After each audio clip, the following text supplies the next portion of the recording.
Hi, my name is Olivia, and for years, all I wanted was to become a mother. After trying for so long, I finally saw 2 lines on the pregnancy test. The baby shower was already planned, and for the first time, I truly believed my miracle.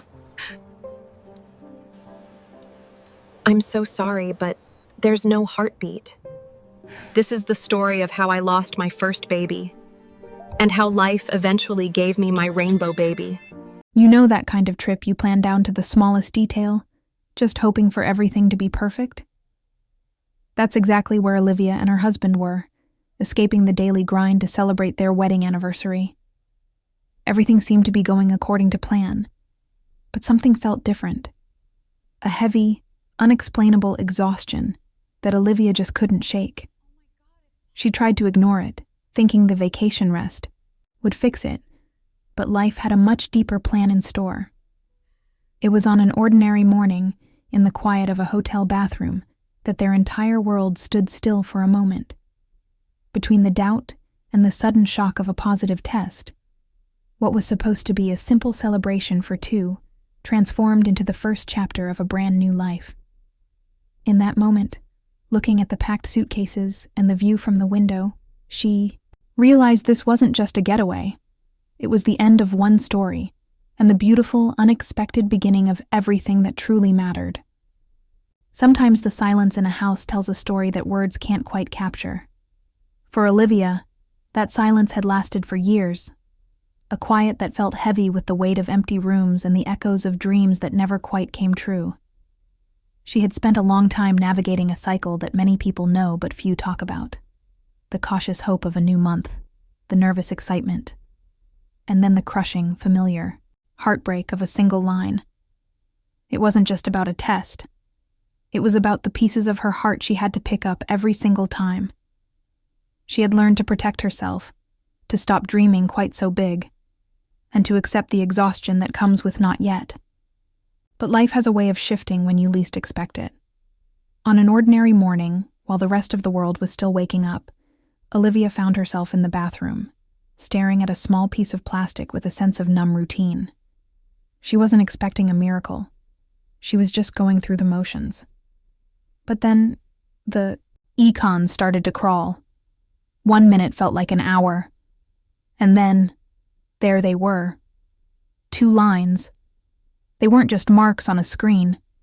They were an answer to 1,000 whispered prayers. In that split second, the years of disappointment didn't disappear, but they finally made sense. The exhaustion she had felt wasn't just physical. It was her body preparing for the greatest marathon of her life. Looking at those 2 lines, the world didn't just change, it began. It was the end of a long, lonely wait and the beautiful, terrifying, and perfect beginning of everything she had ever dreamed of. This wasn't just a positive test. It was her miracle, finally coming home. Once the initial shock settled into a warm, glowing reality, Olivia and her husband found themselves looking at their home through entirely different eyes. The silence that once felt heavy now felt like a canvas, waiting to be filled with the sounds of a life they had only dared to imagine in their wildest dreams. Back home, the ordinary rhythm of their days was replaced by a beautiful, frantic energy as they started, planning for a future that finally had a name. They spent hours on the living room floor, surrounded by fabric swatches and color palettes, debating between eggshell white and soft sage for the nursery walls. Every decision felt monumental, from the specific curve of a crib to the way the afternoon light would hit the rocking chair. Then came the lists, the endless, joyful lists of baby shower themes and tiny outfits that seemed too small to be real. But perhaps the most sacred moments happened in the quiet of the evening, when they would whisper names to each other, testing how each one sounded paired with their last name, looking for the one that felt like it had belonged to their child all along. It wasn't just about decorating a room or picking out clothes. It was about building a sanctuary. They were no longer just a couple waiting for a miracle. They were parents, carefully weaving a safety net of love and preparation for the little soul who was already changing their world before even arriving. Every detail was a promise kept. At 8 weeks, the world feels like it's holding its breath, caught in that fragile space between a secret and a reality. Olivia and her husband walked into the clinic that morning with a mixture of frantic nerves and a joy so pure it felt like they were floating. This was the moment they had played over and over in their heads, the thump-thump of a tiny heart that would finally turn a dream into a person. The room was dim, the air smelled faintly of lemon and latex, and the cold gel on her skin felt like the final threshold before meeting their miracle. They held hands so tightly their knuckles were white, eyes glued to the flickering gray screen, waiting for that rhythmic flash of light. But as the technician moved the wand, the atmosphere in the room shifted. It wasn't the silence of anticipation anymore. It was a heavy, suffocating stillness that seemed to swallow the sound of the ticking clock on the wall.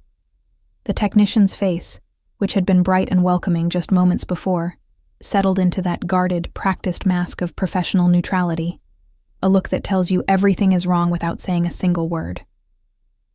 Olivia's breath hitched in her throat, her eyes searching the monitor for a movement that wouldn't come, while the silence from the speakers became deafening. In that split second, the sanctuary they had been building at home felt miles away. It's a specific kind of terror that settles in your bones before the bad news is even spoken. A moment where the world stops spinning and you find yourself praying to go back to the hallway, back to the hope, back to the second before everything suddenly felt so terrifyingly wrong. The silence that had filled the room moments before suddenly had a name, and it was a name that no parent is ever prepared to carry. "I'm sorry." The words were spoken with a soft, practiced kindness, but to Olivia, they felt like they were coming from underwater, distorted and impossible. The technician turned the screen away, but the image of that still, quiet shape was already burned into her mind. The baby had stopped growing. The heartbeat, the thump-thump they had practiced hearing in their sleep, was gone. It was a medical fact, a cold reality written on a chart. But as she sat there, Olivia's heart staged a silent rebellion. She couldn't accept it. How could a world end so quietly? Her body still felt like a sanctuary. The lingering morning sickness still turned her stomach. The exhaustion still pulled at her bones. And the dreams they had woven just days ago felt too vibrant to simply vanish.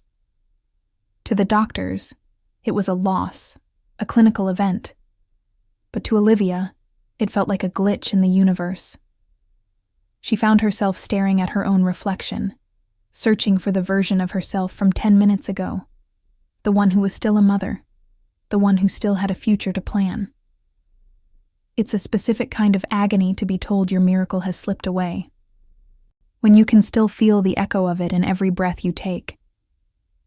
She wasn't ready to let go of the names they had whispered or the soft sage walls of a room that now felt like a tomb.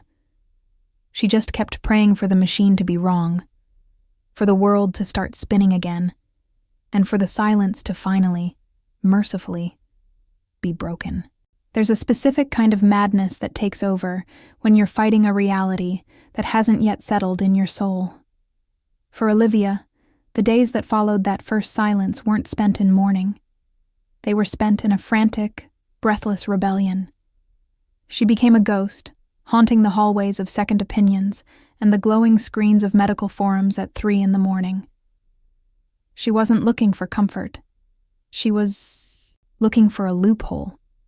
A story of a machine that was wrong, a heart that started late, a miracle that hid until the very last second. Every new clinic felt like a fresh chance to rewrite the ending of her story. She sat under the same flickering fluorescent lights, listened to the same crinkle of medical paper, and held her breath every time a new technician moved the wand across her skin, praying for a different rhythm to break through the static. It's exhausting to carry a hope that feels like a weight, a hope that everyone around you is gently trying to talk you out of. While the rest of the world kept spinning, People buying groceries, cars passing by, the sun rising and setting. Olivia stayed frozen in that one moment of denial, convinced that if she just searched long enough, if she just found the right voice to tell her what she needed to hear, the universe would realize it had made a mistake.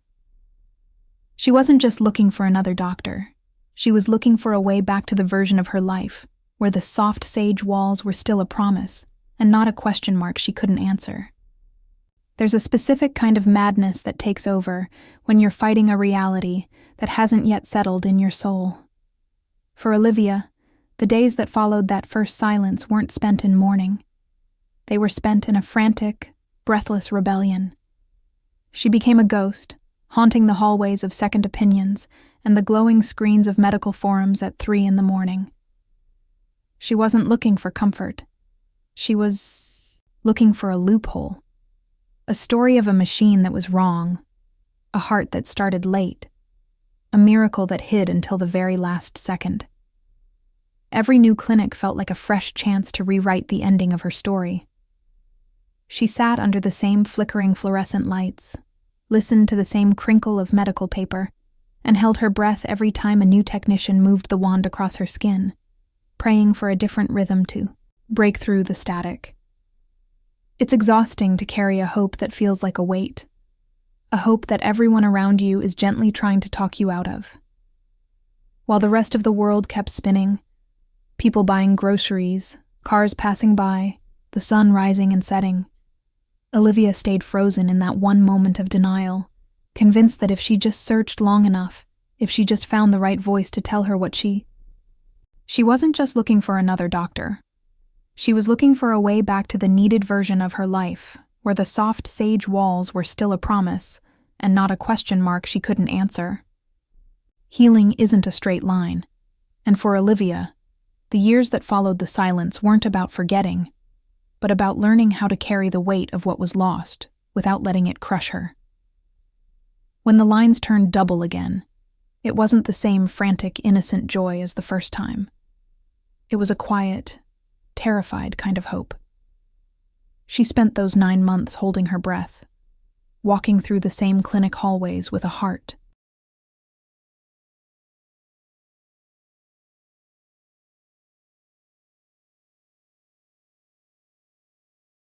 that beat in a rhythmic prayer, waiting for the thump-thump on the monitor to stay steady. Every appointment felt like a battle between her memory and her reality.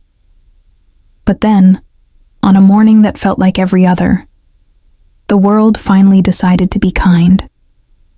The silence that had defined her life for so long was suddenly, violently shattered by a sound she had only ever heard in her dreams. The sharp, clear cry of a life that was finally, truly here. As they placed the small, warm weight of her daughter against her skin, the soft sage walls of the nursery, the room that had felt like a tomb for years, suddenly transformed into a sanctuary of light. Holding her rainbow baby wasn't about erasing the pain of the past. It was about realizing that the storm doesn't get the final word. She looked down at the tiny fingers and the rhythmic rise and fall of a chest that was actually breathing, and for the first time in years, Olivia let out the breath she had been holding since that first ultrasound. The miracle hadn't just arrived. It had come home to stay, proving that even after the longest, darkest winter, the sun still knows how to find its way back to you.